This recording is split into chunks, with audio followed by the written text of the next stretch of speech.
One of the most powerful concepts in e-commerce, in business, and in culture as a whole is the idea of not reinventing the wheel. Don't fix what isn't broken. And in today's video, we're gonna break down a $1 million per month e-commerce store on Shopify that exemplifies this pretty well. It's a good way for us to talk about this topic and also try to learn how they've achieved these numbers through their website design, through their marketing efforts, and through their market selection. So some of these things are going to be super valuable for you if you're just getting started or if you're advanced in your entrepreneurial career. So stay a while. Let's not waste any more time and let's get right into it. So as you see on my screen, we got this brand here pulled up. It's called it's called Sijo or Sijo. I hope I'm pronouncing it right. And what they do is they sell home products, but specifically products for your bed. So a lot of bedding products. So again, it's called sijohome.com, which kind of tells you a little bit about their future, right? I'm sure they'll start diving deeper into other home accessories, maybe beds even. But for now, they're actually sticking to the easy parts. I wouldn't say these are the easy parts, but they're not selling, for example, the biggest products, right? They're selling mattress pads as opposed to mattresses, or comforters and sheets and pillows and blankets as opposed to beds. And that gives them a good advantage, of course, over the companies that have to figure out how to ship these crazy big products. Even though these are pretty big still, they're not nearly as big. So that's really cool. I always like to see brands that are totally crushing it selling mundane products. And these aren't exactly mundane. I'll tell you, as you see right here, why this isn't mundane. But obviously, pillows and blankets seem like a mundane niche. But their thing is that their products give off a scent. So they have a scent. We actually posted this in the Akemi Lab the other day. That's where I got this inspo from. So what they do is they sell silky smooth bed sheets that have a cooling effect from infused eucalyptus. And that's the marketing angle that is propelling this business, even though it's in a niche that is largely tapped into already by a lot of really big brands. So if we take a look at their traffic distribution a little bit, so we took a look at the website, I guess we should probably look at some of these cooling bed sheets just real quick. And then we'll take a look at their traffic distribution. Let's look at this one. I like this color. Okay, so pretty good landing page. I mean, very simple. They have a unique branding, which is pretty cool. It's kind of almost like, it looks almost like a software brand, but for bedding. It's kind of cool. And then, they have the bundling options. So this is the thing that when you start observing a lot of different Shopify stores, you start to realize they all follow, at least the most successful ones, they all follow a super similar structure. Again, not reinventing the wheel, not fixing what isn't broken. And the only real difference is the branding and brand identity. So for this one, it's the same as any other Shopify store. You got the price, you got one sentence about the product, you got the variant selection, you got a few, little badges here for trust, and then bundling opportunities. And then even in the picture here, which I think is super clever, they have a 10% off sale, little banner here, little emoji or whatever, little text. And I'm sure that's effective, especially when it comes to mobile. So let's actually look at mobile and we'll see what that looks like. Okay, so it's actually right here on mobile. It's not on the image, and they have this thing here on the image. I mean, that still looks really good because people are going to read the title. So ultimately, really, really well done landing page. But what I love about it the most is that it still follows this traditional structure and framework.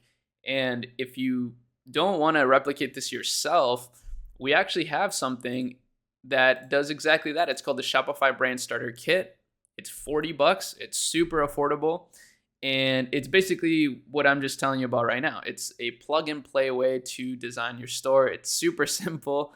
And it comes with some other cool goodies. I think it's a really great product for beginner entrepreneurs and even advanced entrepreneurs if you just want to test a new store. But let's now take a look at the traffic distribution behind a brand like this in a niche that is largely tapped into, like we said, but it's successful because the marketing angle is slightly unique and the branding is really unique, at least compared to the other brands in this sector. So they are driving a lot of paid traffic. That's the first thing I noticed earlier, is they're driving a ton of paid traffic. I mean, that's every brand these days. But they are doing some organic search too. So let's take a look down here. Their top search ad, pretty simple stuff. Basically, every brand should run a search ad like this for their own brand name. It's not super difficult to set up, and it does a lot. It actually converts a lot of sales. And here's a very interesting thing I just found by just simply looking at the numbers. And this is why I absolutely love looking at the numbers, because the numbers don't lie. And opinions are kind of fleeting, right? Whereas data is definitely more concrete. Here's the thing. I just showed you that they're running a ton of paid traffic, right? Paid traffic is the main way that they're getting people on the store. And the main way that they're doing that is through Facebook. So Facebook ads, of course, Facebook ads are the best. Meta ads is probably the best ads platform. It actually is, in my opinion. And that's what we focus on mainly at our agency when it comes to paid growth. But here's the thing. A lot of people, when they hear Facebook ads or Meta ads, they think of just like Facebook only. But they don't realize that Instagram is owned by Facebook, and it's one of the biggest sides of Meta ad spend that you're going to allocate to if you're in a niche like this, right? Because Instagram is all about pretty things, about home decor, about travel, all these things, right? So we can actually see that reflected in the distribution of traffic, because if we look at how much they are getting from Facebook, it's 43%. That's most of their paid social traffic.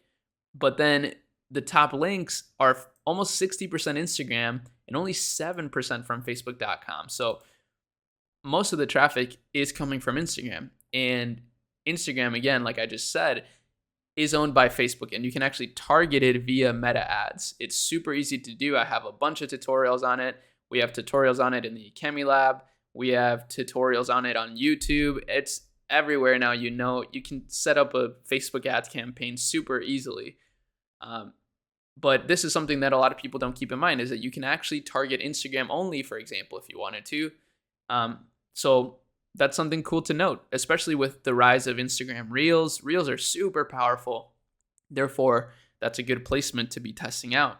Now, they also have a Pinterest that they've started linking. They're not doing too well on Pinterest, which is funny because Pinterest is actually, it shouldn't be that hard. You just got to post your products. I think they're just not posting enough. So it's fine. I don't think it's a big necessity, really. I think that doubling down on what works is always a good idea. And I think these days just adding TikTok into your marketing mix is also a great idea, because that content is repurposable everywhere else and that's free. So those are great things to do. But ultimately, I think this is a great example of something that is not really reinventing the wheel. It's actually a product category that's super popular, but this brand has chosen a slightly different angle, such as the cooling sheets or just the well-smelling sheets like the eucalyptus ones, and also just a unique branding, right? The branding is not the same as every other, sterile, polished brand out there in the bedding space. And it makes sense that that branding would work, since people want like cleanness when they go to bed and stuff like that. But clearly this approach is also working, of taking a slightly more original approach with the branding, even though the product selection is not necessarily the most innovative. So yeah, by the way, I'm not using my camera. This is my webcam. The reason why is because my camera has been failing. I don't know what's going on with it. It's like overheating. So if anybody knows anything about cameras, hit me up. I need some help. But honestly, this works just fine. Part of me even likes recording on the webcam better. It's easier. It's like more practical. But yeah, hopefully y'all enjoyed this video. I enjoyed making it. I learned a few things from this one, and I'll see y'all in the next one. Peace.